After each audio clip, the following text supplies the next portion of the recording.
ورينا هوي يا ربي فقو قرة يون إيش بوني قافي كي قافد Gaafiin koo Yesuus akkamittiin beektudha? Isin warra garuu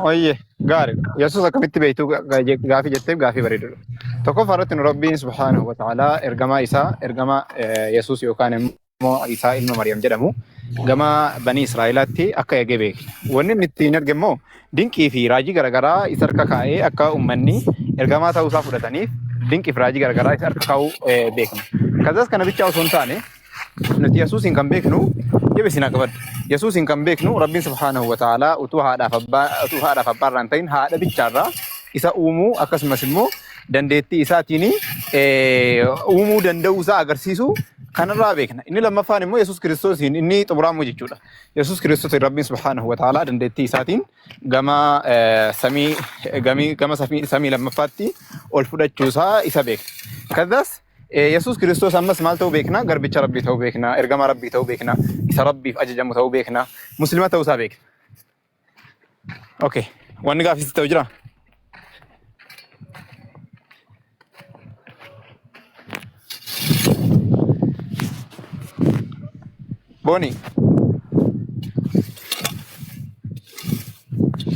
بوني تقلن ينجلوا جماعة أنا ديفيسو كان يجي رئيسي كيسة بدي إيش بونين ديفيسو هاي عمله وجنا سونا إيش عمله أنا بدي وجنا سونا أوكي إيش عمله نجاجتا nagaa kiyyaara koon hin jiru gooftaatti tadakkaani. جرا الحمد لله غافي تكشو تو كسي غافدو اما ميتي تو كما ميتي Nagaa fadhee فهم مچاف يسوع كريستوسي اوجتا واقيوتي جدا اوجتا واقيوتي جتي نمن تاج gooftaa Yesuus moo اوجتا واقيوتي جتي نمن تا ilma waaqayyoo ilma waaqa osoo taane hojjetaa jedha hojjetaa waaqayyoo Ofiisitti nama gaashii gooftaa Yesuus dhuguma nama. Dhuguma nama. Aywa dhuguma nama. Nama garuu fedha fooniif dhiigarraan hin dhalanne hafuuraani durbee Maariyaam keessa buufatee hafuuraadhaan dhalate. Malee jechuun waaqayyootu karaa durbee Maariyaamiin uume jechuudhaami. Eekaa fedha fooniif dhiigarra garuu akka inni hin dhalanne beektamiti. Akkasi. Eeyyeeni. Nan beekama haala kamittan hin beeku. Quraana natti hima. Sirriidha. Kanaafiyyuu gara biyya lafaatti kan inni gara durbee Maariyaamiin dhufee uumamee gara hafuuraan uumamee gara biyya lafaatti dhalatee immoo kan inni gara biyya lafaatti ergamee fi yeroo sabni Israa'el garbummaa jala ture harka mootii Faariyoon jala ture in hojjeta in tuucama kanaafiyyuu dhagaamara miti haasaan koo. Dhagaan jira hojii hojjechaa jira dubbadha. Gooftaa Yesuus jechuudha nuun birmadduu baasuuf ishii kan inni dhuguma reebameera dhugumas ajjeefameera kan inni dhiphate hundumaa kana immoo isin birmaduu baasuuf osoo hin taane amalee macaafni maal jedha beektaa? Isin osoo hin taane Israa'elotaa jedha fakkeenyaaf amma wangeela Maatewos boqonnaa 11 irratti ani hoolota mana Israa'elii badan duwwaaf malee hin ergamnee jedha. Kazas sigalee Israa'elotaaf malee hin ergamnee jedha. Akkasumas Maatewos boqonnaa 10 lakkoofsa boqonnaa 10 lakkoofsa 5 irratti warra mana Israa'eliin ta'initti hin gorinaa jedha. Mandara abaluu hin gorinaa maaliif jennaan jarri waan Israa'eliin taaneef sigalee warra Israa'eliin malee hin dhaqinaa jedha. Itti jamara jechuudha. Nuni Israa'elota miti. Nuni Israa'elota miti deettee? Israa'elota miti. Kanaafuu Kiristoos immoo ani Israa'eliidhaaf malee hin dhufnee jedha. Kottu gaa nuni immoo ijoollee Waaqayyooti. Nuni Israa'el miti ijoollee Waaqayyooti. Nuti gatii dhiiga Waaqayyoon warra bitameedha.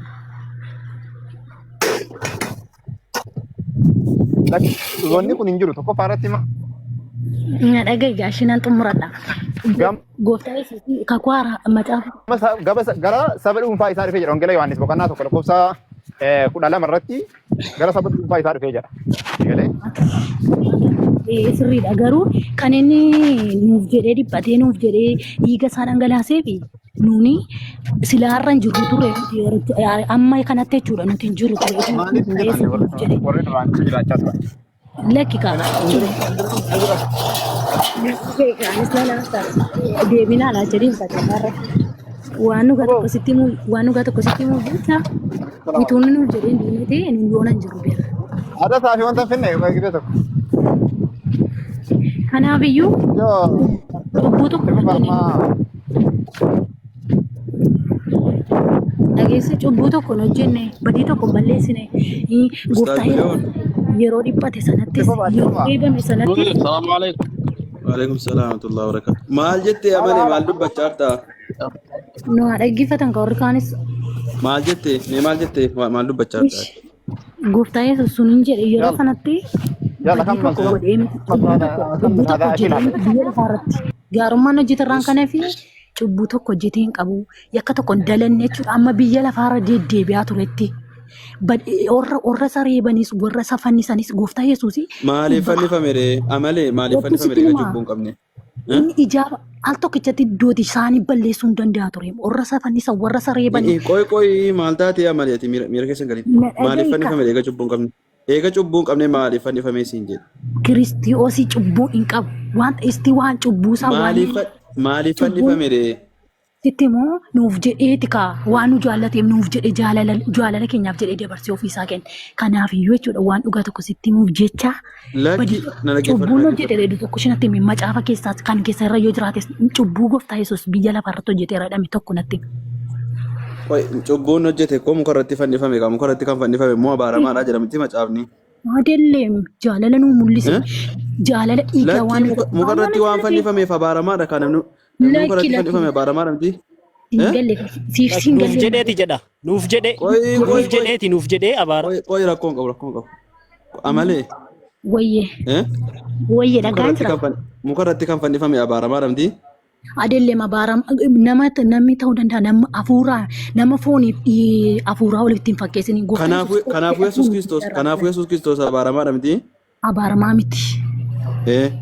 Abaaramaa miti waan nu jaallatuuf nuti ijoollee waaqayyooti isin jedhe utuunni nuuf jedhe dhiiga isaan dhangalaafne atuu yoo lakkii namni mukarratti fannifame ajjeefame hundinuu abaaramaadha jedhama gaafa jira. Eessaa kenna naa baasa seera keessa deebii boqonnaa 21 jira. Seera keessa deebii. Boqonnaa 21. Yesuus cubbamaadha kan jedhu jiraaree abbaa. Maal abaaramaan nama cubbamaa abaaramaa beekate. Macaafni qulqulluun abiraarra siin dubbisa. Namni nagaa hin abaaramu. Ishi dubbisi. Abiraarra turu ishi nan baafadha. Ishi baafadha. Muutii godhadhaanis carraas hin qaqqabaashi dhiifama nu godhaa kama wajjin asoo nu godha. Booneetis muutii godha. Macaafa maal jette? Seera keessa deebii. Seera keessa deebii. Madaamiin keessatti jiru. Madaamiin sitti nurraa deebitu rabbi nurraa deebisu. Seera keessa deebii godhame. 21 boqonnaa 21 lakkoofsa 23. Okay. Boqonnaa 23. Guyyaadhuma ishee akkas jedhan dubbisa. Guyyaadhuma sana awwaalamu malee reeffi isaa mukicha irratti hin bulin namni mukatti rarraafame waaqayyo duratti abaaramaadha waaqayyo durattidha malee waaqayyo abaaramaadha. Kanaafuu Yesuus waaqayyo duratti abaaramaadha. Sitti immoo Yesuus maaliif waaqayyo duratti abaaramaadha isaan kan nuuf erge. Yesuus mukarratti waan fannifame waaqayyo duratti abaaramaadha miti. Lakki akkasiin jedhu hubadhaa ijoollee sirriittaan isin dubbisa akkas jedha akka malee hiikkatiin.